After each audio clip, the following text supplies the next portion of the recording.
Tumitindi ang tensyon sa pagitan ng China at Pilipinas. Dumadami ang mga pangyayari na nagbibigay diin sa mas malalang problema sa ugnayan ng China at Pilipinas. Ngunit paano kung ang China at Pilipinas ay hindi magkaaway, bagkus ay magkaibigan? Ano kaya ang mangyayari sa pagitan ng dalawang bansa? Halika, atin itong pag-usapan mga kaibigan.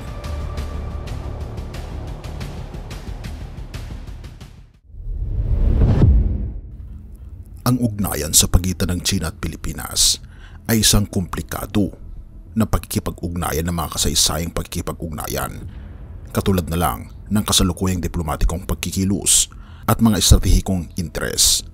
Layunin ng content na ito na magbigay ng isang pangkalahatang ideya hinggil sa kasaysayan ng ugnayan ng Pilipinas at China mula sa pre-kolonyal na panahon hanggang sa kasalukuyan, at suriin natin ang mga pagbabago, pag-unlad at hamon sa bilateral na ugnayan ng China at Pilipinas.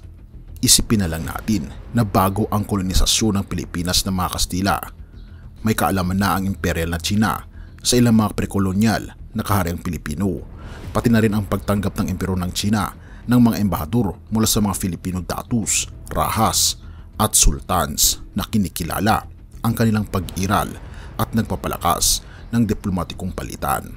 Noong unang panahon ay napakaraming mga Chino ang pumunta sa Pilipinas. Isa sila sa mga unang mga kaibigan ng Pilipinas, at napakaraming mga produkto ang inintroduce ng China sa Pilipinas. Isa na dito ay ang mga Miki o mga pansit na kinahihiligan natin, at napakarami pa. Kaya nga naman, sa sobrang lalim ng ugnayan ng China sa Pilipinas, kapansin-pansin na ang Pilipinas ay may mga Chinatowns. Isa na dito ang nasa Binondo, na kung saan ito ang pinakamalaking Chinatown sa buong Pilipinas. At maging sa iba't ibang panig ng Pilipinas ay may mga Chinatowns din. Kapansin-pansin din na mga negosyante na mayayaman sa Pilipinas noong unang panahon pa ay mga Chinese. Kaya nga naman, minana ito ng mga half-blooded na Chinese at half-blooded na mga Pilipino, at sila ang mga naging pinakamakapangyarihan na mga negosyante sa Pilipinas. Ngunit paano kaya kung walang tensyon sa pagitan ng Pilipinas at China? Ano ang mangyayari? Dito papasok ang problemang relasyon natin sa United States of America, sapagkat ang USA at China ay alam naman natin na dalawa silang superpower in terms sa ekonomiya.